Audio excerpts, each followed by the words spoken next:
Well, hello. It's lovely to see you all, and thank you. This is Sarah Shannon, and I apologize, I'm wearing a mask today. Thank you for joining us, and we are delighted to have Oyuna visiting us. I want to share a little bit of background about Oyuna and also Jeff Fault, who's here with her. So Oyuna is a best-selling author. She's a public speaker and a human rights activist based in Mongolia. She's a Fulbright foreign student and an Eisenhower Fellow, whose roles include former Minister of Culture, Sports, and Tourism. She's been a member of Parliament and an advisor to a former president of Mongolia. During her 15 years in public service, she was a voice of reform and a staunch advocate for human rights, democracy, and gender equality in Mongolia. Currently, Oyuna is leading Local Solutions, an NGO that she co-founded with Jeff to improve environmental health and the status of women with disabilities in Mongolia. And one of the major projects that we're going to be talking about a little bit more in depth is that she spearheaded installing compostable toilets to improve accessibility and hygiene in Mongolia. And we're honored to have Oyuna here today and to share her experiences. And welcome Jeff Fault, who is Oyuna's partner and also a board member and co-founder of Local Solutions. So Jeff and Oyuna, thank you so much. We're really appreciative of you all taking time on your short visit to the US to spend the day with us. So thank you. It's always a pleasure. Always a pleasure. Hello, everybody. Great. So, yeah, a few friendly faces here, and we're really delighted. And I think some more folks are going to be joining as we talk, and that's great. So, Oyuna, I wondered if you would maybe just start off by telling us a little bit about how you first found Hesperian and how you developed a working relationship with us as an organization. Mm-hmm. It's, you know, to our delight, because you've really been a really amazing person and organization to partner with over the years. So yeah, if you wouldn't mind sharing that from your point of view, I'd love to hear it. Yeah, very happy to describe that. So it was 16 years ago when I first discovered Hesperian Foundation. I can't believe how many years passed since then. So actually I didn't know anything about Hesperian, but I needed to understand affordable way of making healthy toilet. Because in Mongolia, the toilet was a big issue and it still is a big issue. And the low-income people who are living in off-grid areas were having very bad toilets in which toddlers and children were falling and dying. And we are receiving this sad news that family toilets itself became the danger for their own family members, especially children. And disabled people couldn't go to toilet, and elderly people couldn't go to toilet. That's why, because the old toilet required squatting. And then during cold winter times, they would slipper and fall and they get injuries, and especially children would die. So that was a really heartbreaking thing to just see and just not do anything about it. So I started looking for toilet versions.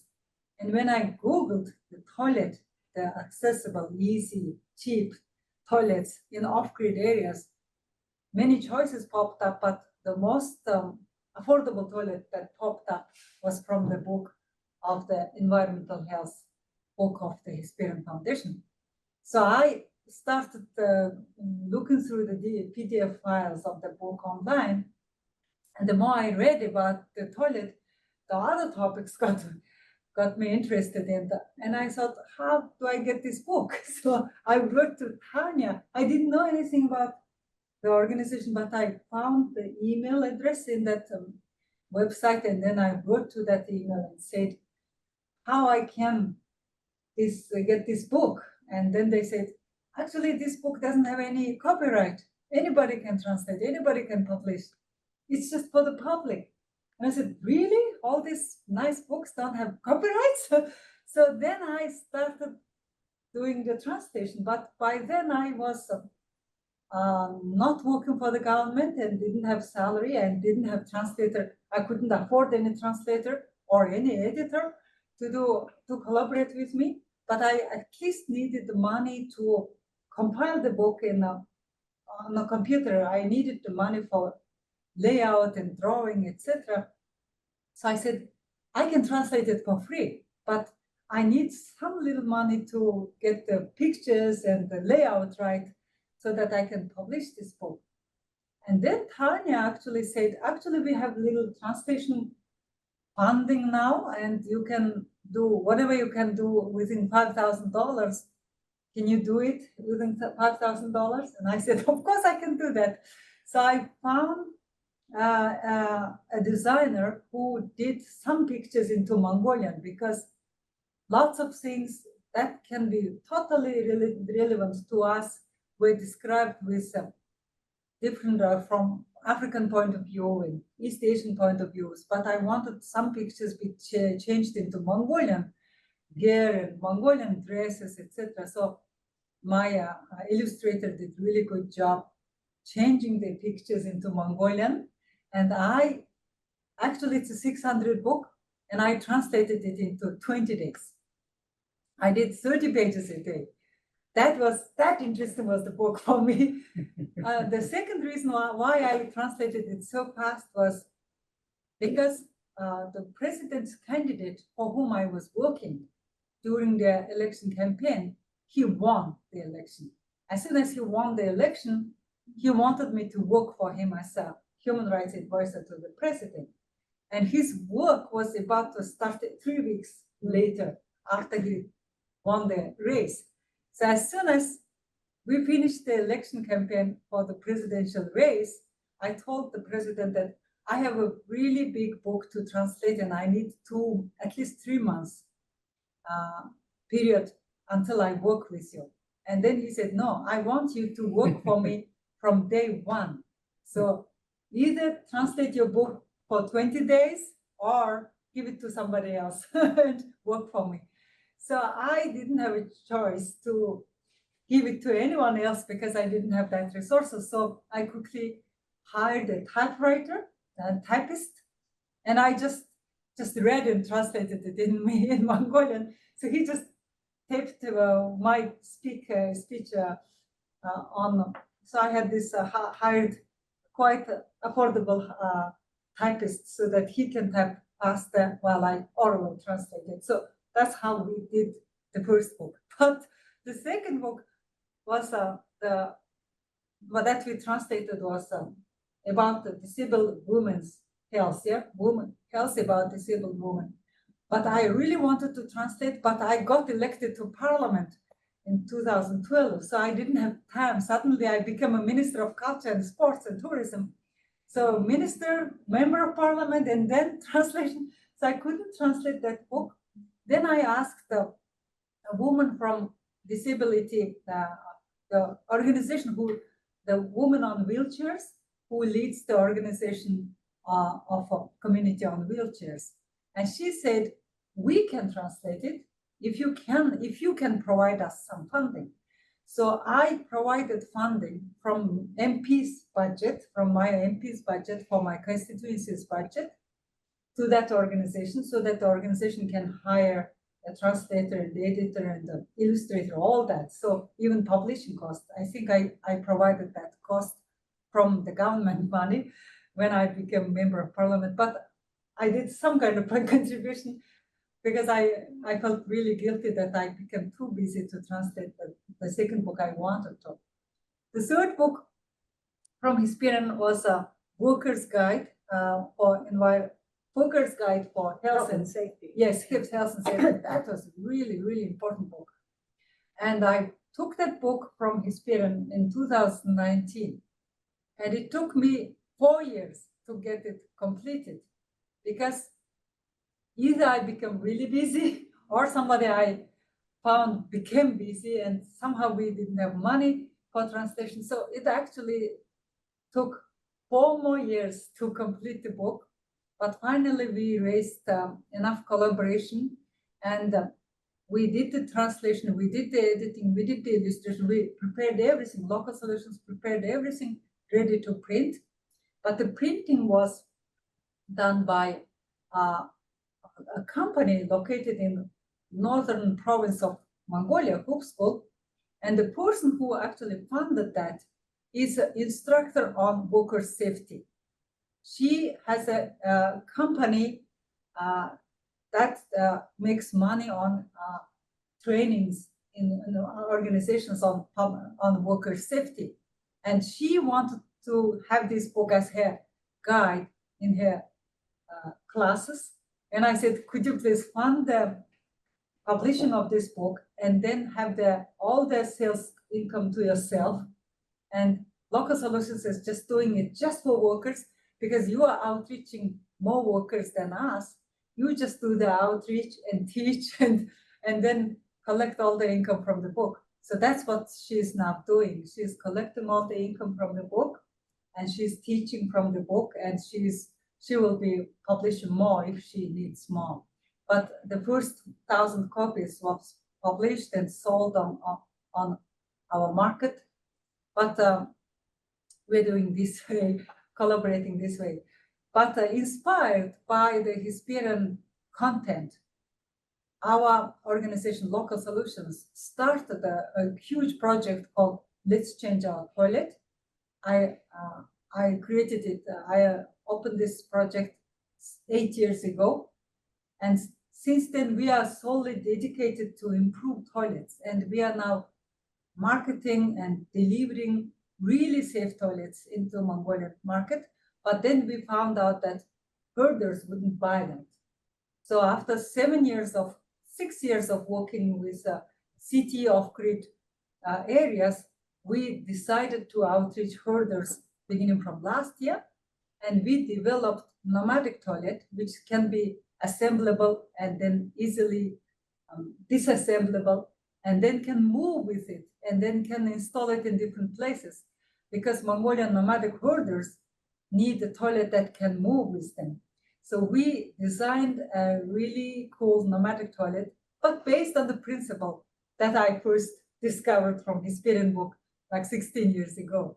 So it's a simple principle of a biodegradable shallow pit toilet. That biodegradation process happens in the pit with sawdust and local weed even including. So that's what we are doing now. So this summer will be our big marketing summer for nomadic toilets, and I will be traveling to countryside, installing and disassembling and teaching people how to do it with local materials. One good thing I understood from many Hesperian books is that when you invent something, you have to invent something that local people can do from the locally available materials. So we invented this, not invented, we just actually adapted this toilet into Mongolian nomadic toilet design by studying local markets, and all the components of that nomadic toilet can be totally remakeable in any countryside in Mongolia if they find few materials. So we are now actually in our office now, we are currently working on 2 new publications. One is our 8 years of know-how collection on how to improve toilets, how to improve grey water system, how to use bio-waste in improving the soil, and how to deal with the toilet waste. And also second book is just the makers and installers, users guide on nomadic toilet. So that's we are going to be concentrating this year. Cool. Too long, huh? No, that's wonderful. That's sort of, I mean,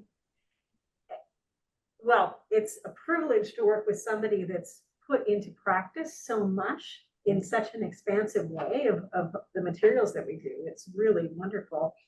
I mean, I know that, and I think this is a problem all over the world, not just maybe Mongolia, but I know that there's a lot of stigma attached to toilets, and sort of a general aversion to talking about toilets. So and I know that that's something that you all had to focus on a lot in Local Solutions. I don't know if you want to talk a little bit and share some of your experience with really overcoming that in order to do the work that you're describing. Oh yeah. Toilet in Mongolia is called jorlan. Just the plain word is jorlan. But somehow, until 2017 and 18, nobody used that plain word for marketing, for selling things, for talking about toilets, or for public education process, even for the international toilet programs. They would never use that word. And when I was member of parliament, I wanted to change that, and I submitted a law draft on waste management in which the whole section was about toilet. Just the section toilet was in the law. But when the law somehow was processed in the parliament, when it came to our table, my draft had no word of toilet suddenly. And I said, this is my draft that I sponsored as member of parliament. Where did that toilet chapter disappear? And then the parliament staff were saying that, yeah, we had to take that chapter off because many members of parliament are disgusted of that word, and government seal is going to be put on the law in which that word is in this, and we don't want to have toilet word in our law. And I said, why? There's an issue there, there's a funding needed there, there's a lots of things needed there, and so why can't we deal with this problem?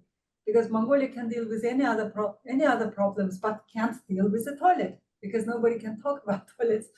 So somehow that chapter never got into the law, but I insisted that at least 2 words of toilet remain in the law. So they would hide the 2 words in a very long, complicated sentence, and then let it stay in the law, but it's very vague. So after I lost the election in 2016, after my law was approved, I said, okay, I will use that 2 words in that law, and I will make it alive. So I started the toilet changing campaign using that 2 provisions, 2 little small provisions in the law, that government should pay attention to toilet, and local government should pay attention to the toilet, public education should be on toilet, etc. So I raised funds to travel all over Mongolia, and I traveled 25,000 kilometers, traveled all provinces of Mongolia, made public meetings in every place, and lectured on toilet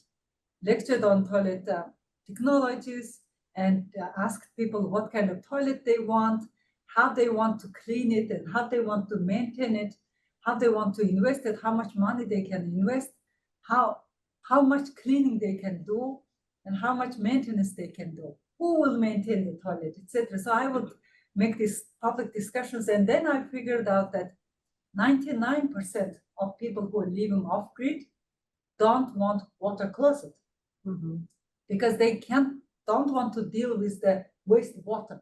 It's rather easier to deal with the solid waste and the peels separately rather than dealing with all together, you know. So wastewater, nobody wanted to pay extra money for wastewater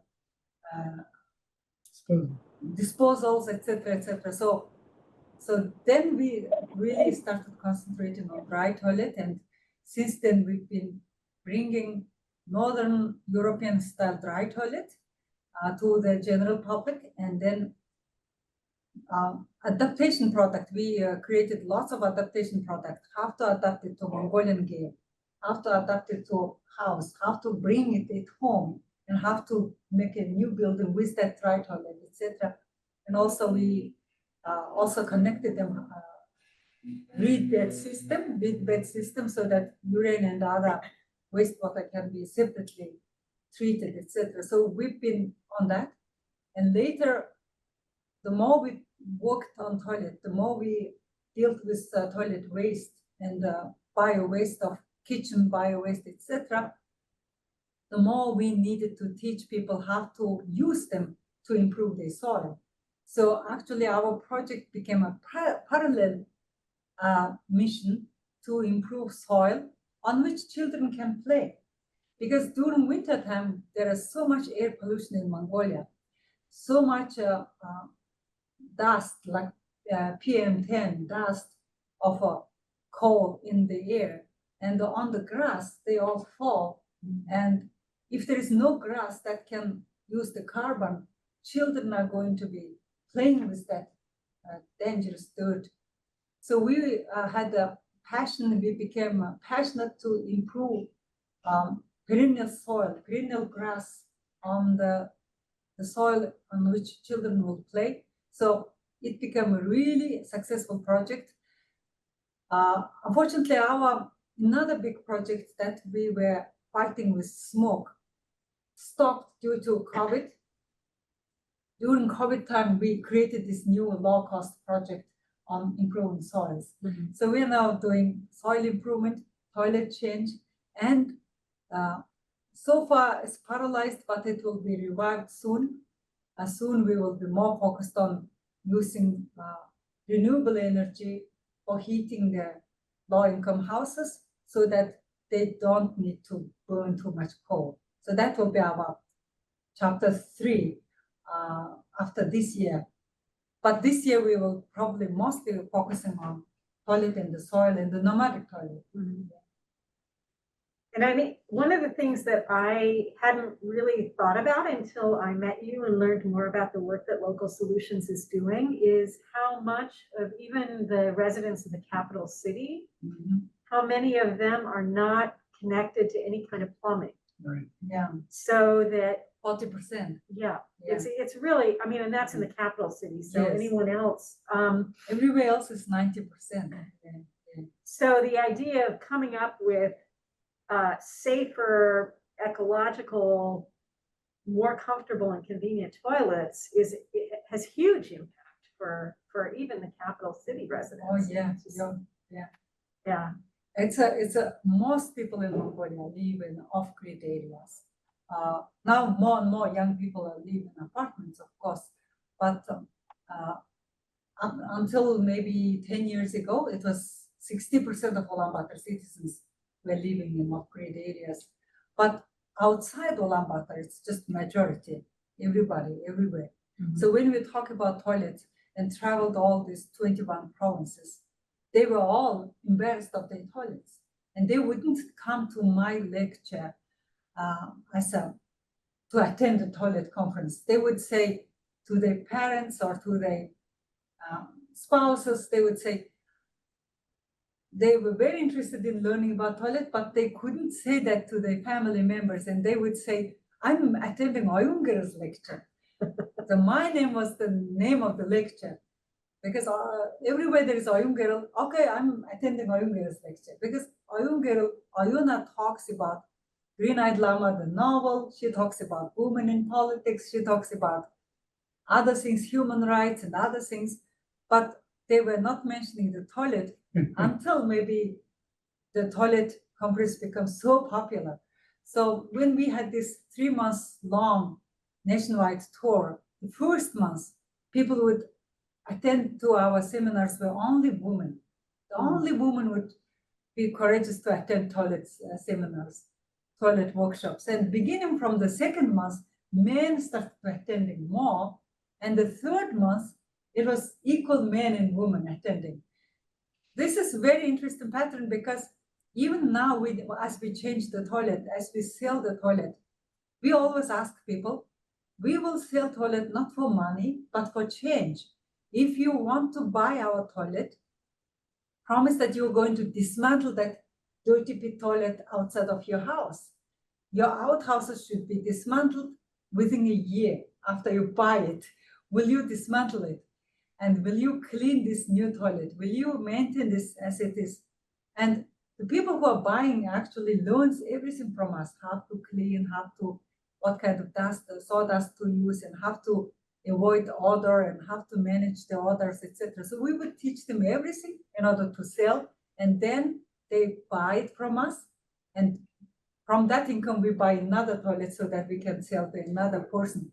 So actually, my husband Jeff doesn't know that I use our house as a collateral for toilet purchasing loan all the time. So for 8 years, Jeff doesn't have any right to use our house if he needed that deed, because that deed is always in the bank. Because I get loans to buy toilets and then sell it, so that we sell it at a very small price so that people can afford it, and we don't do profit margin. We barely do margin to survive till next year. And then that's we do. But unfortunately, this year we don't have loan yet because somehow banks got really nervous about all the changes happening in the world, and suddenly they are not releasing loan. And we are now somehow in a panic situation in Mongolia, but it's all because of the China-America trade war suddenly started influencing us. And China stopped buying our coal from Mongolia, and Mongolian dollar reserves become low, and then banks started holding their money and wouldn't let us buy, wouldn't give us loans so far. So it's a big things are now affecting the small place like Mongolia.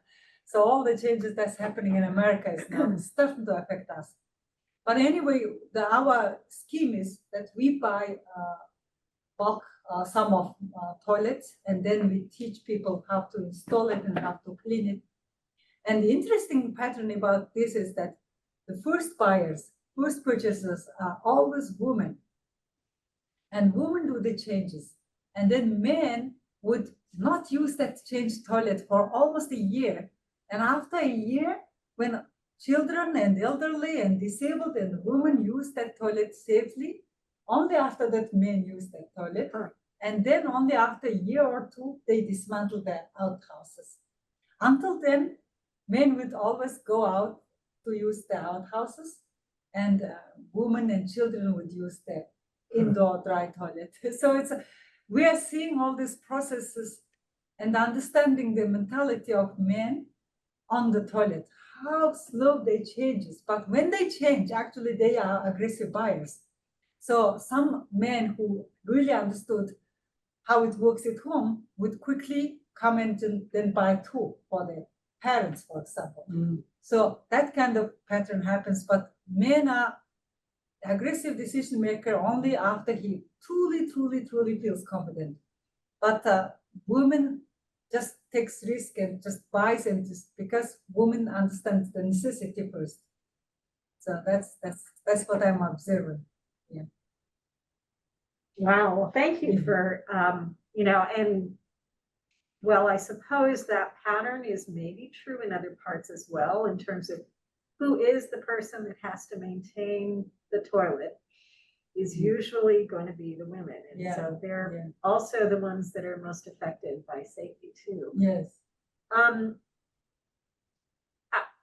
There's so much more I want to ask you about toilets, but I also want to cover one other area at least, or that you've done work in, and I think has some interest and relevance to us as well, which would be around disability. And I know that you, when you were in Parliament, were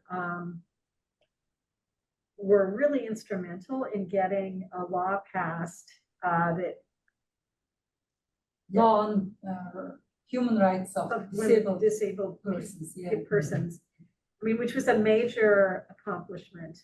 Yes. But I know that then and since then, you have been supporting and working with communities and other institutions and organizations to take that law and make it more of a reality. And that is, I think, the kind of struggle that we continue to face here in the US and all over the world. So I don't know if you'd be willing to share a little bit about just that whole process and how, after you get the law, then the other pieces of work that have to happen to make it real. Yeah. Okay. Yeah. When I was a member of Parliament, I led the working group on the law draft that was on the table for like 10 years. So somehow that law draft was submitted to Parliament, almost two Parliament, previous two parliaments somehow didn't pass that law. Somehow nobody was working on that law. Somehow it was never a priority. But when I've been working for human rights field since 2000. So when I was elected in 2012, I had already 12 years of experience working with human rights organizations, especially I was long-term partner working with wheelchair community and the blind, Mongolian Blind Association of the Blind. And I've been also familiar with the Association of the people deaf and we call it hearing deficiency, hearing deficiency. So I knew some of the communities, but some of the communities I didn't know much. But all those communities, as soon as I became member of parliament, they all asked me to lead this law and get this passed, because this law was never passed in previous parliaments. So it took me a month, just 1 month, to get this law passed. So as soon as I took the law on the table, I read it, and I invited all the communities of organizations, of associations of disabled people. There were many of them, and I asked them to give their opinions to me, what to improve from the already existing draft, and what I need to push strongly, what I need to give up if they need us, if they ask us to give up. So what never give up, and what I can make concessions. So mostly organizations expressed their priorities to me, and I wrote down everybody's priority. I shouldn't give up on this, I shouldn't give up on this. So I knew which I will never give up. And so actually we added lots of government assistances secured in that law, and especially the right of the people who has hearing disabilities. And there was never a word in the law that the sign language is their native language. So we had to include that, because deaf community didn't have the right to appeal their cases in court using sign language before. So by using that word in the law, they had the right to get education by sign language. They had the right to defend their cases in law or in court using sign language, and sign language became the mandatory language on every television news, etc. So that was one very visible progress, but there were many other progresses. So it took 1 month, mostly because I had this authority of working with human rights organizations for a long time. There was no battle in the working group, no competing battle. Everybody understood each other's problem. And if somebody brought this problem, I could emphasize that's true, and I would approve that, and I would confirm that, and I would collaborate with them very easily. So that's why there was no conflict within the working group. So working group actually did its work only in 2 weeks. And then the next 2 weeks, I worked with members of parliament, but somehow we even saw that parliament was consisted of 5 different parties. There were nobody among them who were more experienced in human rights than me. So somehow they all thought that, okay, Oyuna, you are the authority on human rights. So if you say so, we'll follow. So somehow it didn't have any political tension. I was just the right person to submit the law. I was the right person to lead the working group. And when I said this must be done, everybody says, okay. So the law was approved overwhelmingly with 1 round of debate only. Usually laws take 2 rounds of debate, but sometimes if there is no opposition, the law is usually approved by 1 round. So the law was immediately approved by 1 round. So the law was passed. So as soon as the law was passed, Then I started receiving complaints that some local government wouldn't let the children go to school. For example, the law says that children with disabilities must attend the classes, and classes should provide, the schools should provide accessibility for every child to go to the school. So some local governors would not let some people, some disabled children go to school, and we would say, that's against the law, you're breaking the law now. Either you get fired or you open that accessibility to children. So like 1 year after the law, I traveled to many schools to monitor how the accessibility was provided. So I've been in 10 provinces, and I've been to maybe in each province I would attend at least 3 schools. So I would attend like 30 schools to see how they provided accessibilities.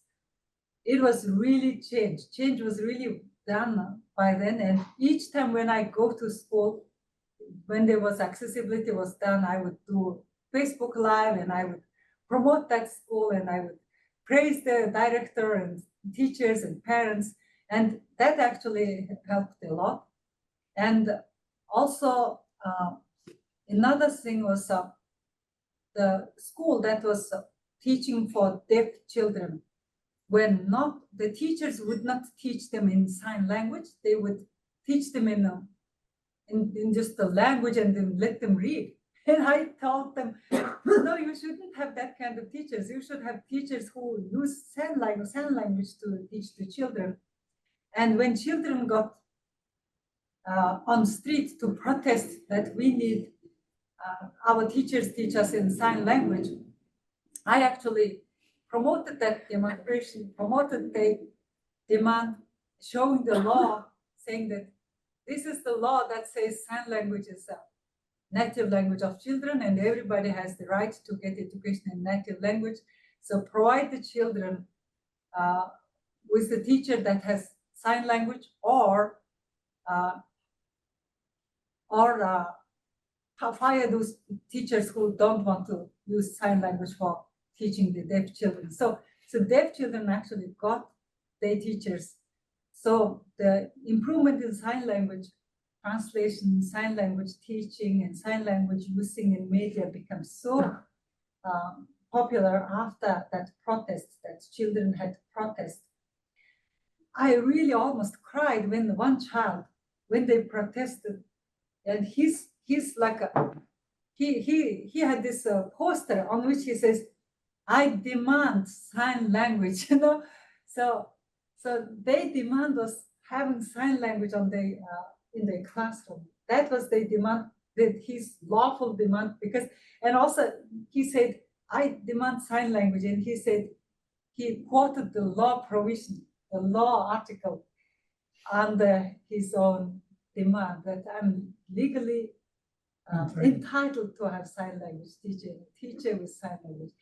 I almost cried seeing that kind of protest. So these kind of things actually followed the law, and now it's not so much issue, but there is lots of accessibility issue now for the constructions and roads and all those things. We still campaigning that. That's wonderful, and that's really inspiring. Well, if you've got time to tell us a little bit about the workers' situation and occupational health and safety issues in Mongolia. I know that you're partnering with this other organization that's doing the training, but we'd love to hear a little bit about just kind of the conditions and how that kind of training can help and improve public health. Mm-hmm.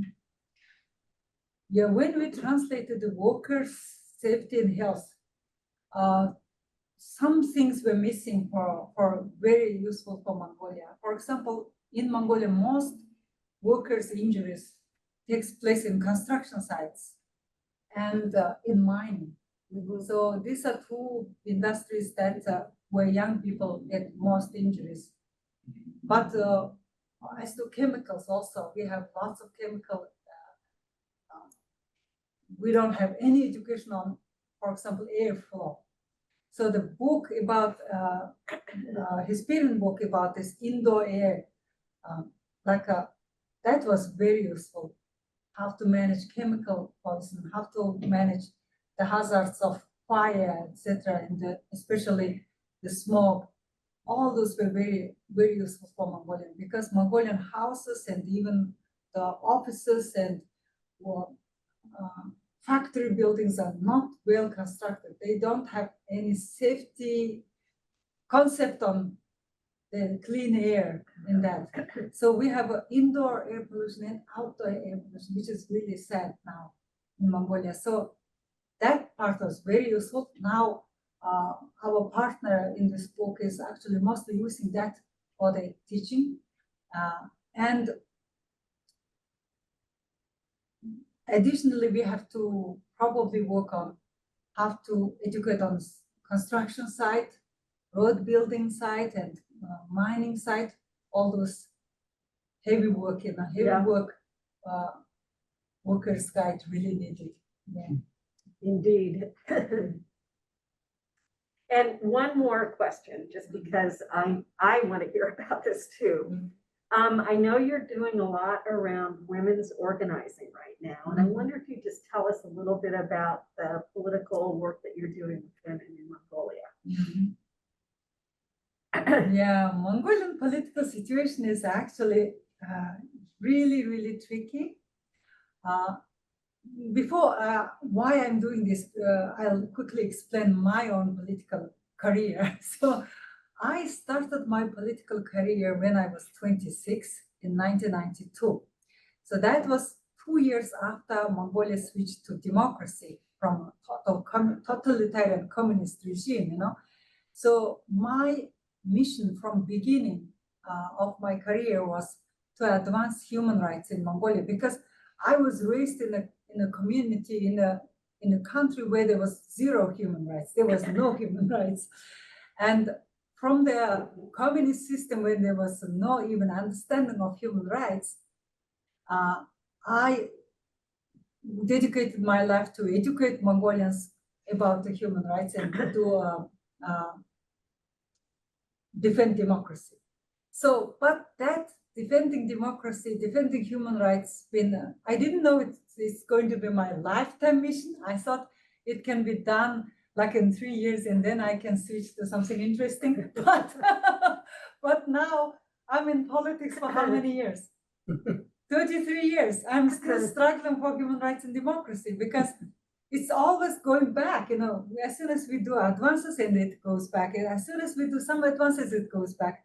So that I'm constantly like defending human rights and defending democracy in Mongolia, because every time when the former communist party comes to power, they slide back all the time. So right now, again, that party is in power for last 3 elections straight, and they're now starting to confiscate private properties. They're doing all kinds of stupid things, and each time I have to defend this right and that right and this right. So I'm constantly on alert like this. So because of that, one really, the NPP, the former Communist Party, was the party that drags us back in terms of human rights. But Democratic Party, to which I belonged to, was the advancing the human rights. So whenever Democrats come in power, they would advance human rights a little further, and then whenever MPP comes to power, they would drag it back. So it was like a back and forth, back and forth. But suddenly, the Democratic Party, to which I belonged to, became the collaborator of the MPP, former Communist Party, and they started leading the backlash of the human rights. So I had to quit the Democratic Party to start a new party 4 years ago. And 3 years ago, it was officially registered. And it was during COVID time. And I just gone to Facebook Live and said, okay, I'm quitting Democratic Party. I created an app to recruit members. Whoever can download this app and recruit themselves, join my party. I'm creating a new party called Civic Unity Party. It's going to be about citizens' participation in everything, and it's going to be true to democratic ideals. So whoever wants to join me, join me. So online, I recruited 6,000 members, and we participated in our first election in 2024. And I got elected to local council. I didn't win the parliamentary election. I lost with a small margin, but I participated in the local election too, so I won the local seat. So now I'm officially Hanul District Council member as a political. This is the small but first seat of our new party, but mostly because we recruited people online. Very strangely, 80% of our party members were women and 70% were youth.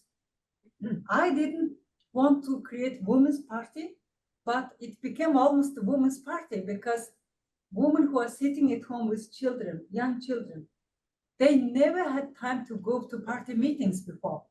So suddenly there's a Zoom available, and the party that can recruit you through your phone is available, and you can be full party member, full candidate of anything by just being at home. So suddenly it was technologically possible, and also my party chapters allowing that for participation, for encouraging the participation. So suddenly we have recruited that segment, active women segment, who never was able to participate in politics but wanted to, but never had the chance. So most members of our party is women in fertility age.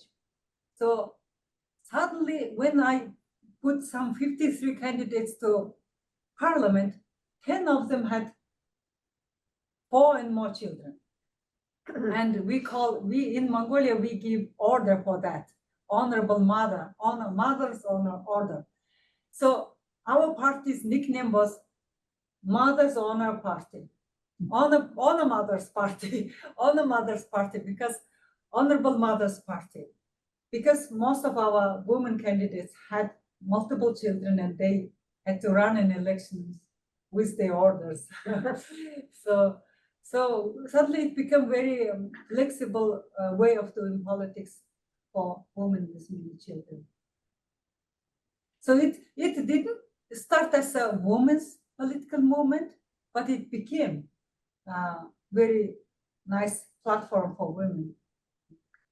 Well, your whole career sounds like you've found a way for pragmatic human rights work that makes, I mean, certainly a difference in health, but people's lives. And I think I guess I look forward to seeing what happens in the next chapter of this work. Yeah, defending human rights is it requires like a multi-hand. It's like 1,000-hand Buddha work, because human rights can be violated anywhere. It can be violated at school. It can be violated in the court. It can be violated in prison. It can be violated anywhere. So I try to make sure that content and work is ready everywhere. So even Jeff is a human rights lawyer. All his life he's been doing human rights work. So actually we met through human rights work. So Jeff and I, when we co-authored the book, The Green-Eyed Llama, it was about the communist dictatorship, communist massacre of their own people, without giving them any right to defend themselves, to go through. They just massacred people because they were Buddhists, because they were not believing in communism, you know. And so I'll just put in a pitch. I loved that novel. So if you look for it, it's called Green-Eyed Llama. Yes, it's a lovely novel. And Llama Yeah. is a So- Buddhist priest. yeah, I wrote that book just to tell the truth about the MPP, to tell the truth what communism looked like, because MPP started glorifying the past, started glorifying the totalitarian regime to the youth who don't know about communism. So we know about communism, so we will not be glorified. We will not be nostalgic about communism. but our children and children's children might be falsely lured, by having this beautiful communist society in past. So it's my kind of, I'm not a novelist, I don't have any literary ambition, but I have a human rights ambition. That's why I wrote this novel, so that youth can read about history through love story. So Green-Eyed Lama is about love story of a Buddhist Lama and a girl, but only through love story, the youth of our children read about history. Otherwise, they don't even open the history books. So that's why we do historic novels. And I wrote, together we wrote two novels. The first novel is about 1930s purge, Stalinist purge that happened in Mongolia. The second book is the first five-year plan, when the communist plan first, how it impoverished everybody, especially herders in Mongolia. And third book I'm writing now, how they collectivized everybody's private property and how they made the entire country communist economy. So because I'm an economist, for me, it's actually easy, economist by profession, it's easy to see the economic scheme. Mm-hmm. And in our book, in addition to our traditions and love story, we include the how communist economy works, how communists tax people, and how they actually repress people through this economic and other means, political means. So I have to be pragmatist in order to reach people out. Yeah. Wow. Well, time has flown, and there's so much more I'd love to hear about. But I do want to just sort of thank you and Jeff for making time on your trip, and you've got a lot of stuff going on to spend with us for this coffee chat and for your visit at Hesperian. And I'm just so grateful for our long-standing partnership. We were so lucky the day you Googled and found the Community Guide to Environmental Health and wrote us. So I should thank you for inspiring me and for educating me. And because of the education I get from this, I just splash it to other people, Yeah. And I'm each time when I come to Hesperian, I always find another book to translate. Yeah. Yep. We're sending you back with a few. Yeah. Well, thank you so much again, and thanks to everybody who joined us. We're delighted to. Thank you for everybody. Thank you for making Hesperian long-standing organization. That's really useful. It's like my library. Where I can visit, Yeah. So thanks again, everyone, and stay tuned for our next coffee chat.